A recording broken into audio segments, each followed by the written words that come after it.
നമ്മളിപ്പോൾ ഒരു ഫാൻസി കടയിൽ ഒരാൾ വന്നിട്ട് ആപ്പിൾ ഉണ്ടോ മുന്തിരി ഉണ്ടോ എന്നൊക്കെ ചോദിച്ചാൽ ഇത് ഇവിടെ ഇല്ല എന്ന് ആ ഫാൻസി കടക്കാരൻ പറയാറില്ല. അയാൾ പറയും ഓറഞ്ച് ഉണ്ട്, മുന്തിരി ഉണ്ട് എന്നൊക്കെ പറഞ്ഞിട്ട് അവര് ഓറഞ്ചും മുന്തിരിയും ആപ്പിളൊക്കെ കൊടുക്കും. പക്ഷെ അത് പ്ലാസ്റ്റിക് ആണ്. നമുക്ക് കാണില്ലേ ഫാൻസി കടയിൽ ഇങ്ങനെ തൂക്കിയിടുന്ന പ്ലാസ്റ്റിക് ഓറഞ്ച്, ആപ്പിൾ, മുന്തിരി. ആ പ്ലാസ്റ്റിക് സാധനം വണ്ടിയിലും വീട്ടിലൊക്കെ അലങ്കാര വസ്തുവായി വെക്കുന്ന സാധനങ്ങളാണ് ഫാൻസി കടയിലുള്ളത്. പേര് അതിനൊന്നാണ്, ആപ്പിൾ ആണ്, ഓറഞ്ച് ആണ്, മുന്തിരിയാണ്. പക്ഷെ രുചിക്കാൻ പറ്റില്ല, അല്ലെ? പ്ലാസ്റ്റിക് ആണ്. നല്ല നല്ല മുന്തിരി കൊല വണ്ടികൾ തൂക്കിയിട്ടിട്ട് വെച്ചിട്ടുണ്ടാവും.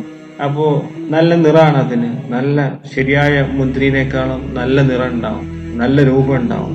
പക്ഷെ അത് കഴിക്കാൻ കഴിയില്ല. കാണാനുണ്ട്, പക്ഷെ രുചിക്കാനില്ല. ഇതുപോലെയാണ് നമ്മുടെ ദീനിന്റെ അവസ്ഥ. എല്ലാ രൂപത്തിലും ഇപ്പോൾ ദീനുണ്ട്, തൂങ്ങുന്നുണ്ട്, പക്ഷെ രുചിക്കാനില്ല. അതാ മുത്തുനബി സല്ലല്ലാഹു അലൈഹി വസല്ലം തങ്ങൾ പറഞ്ഞ സയഅതി സമാനൻ അലാ ഉമ്മത്തി ലാ യഖ്വാ മിനൽ ഇസ്ലാമി ഇല്ലാ ഇസ്മുഹു വലാ യബ്ഖാ ഖുർആനി ഇല്ലാ റസ്മുഹു. ഓക്കേ, പേരിൽ മാത്രം ബാക്കിയാവുന്ന ഇസ്ലാം ആഖിർ സമാനം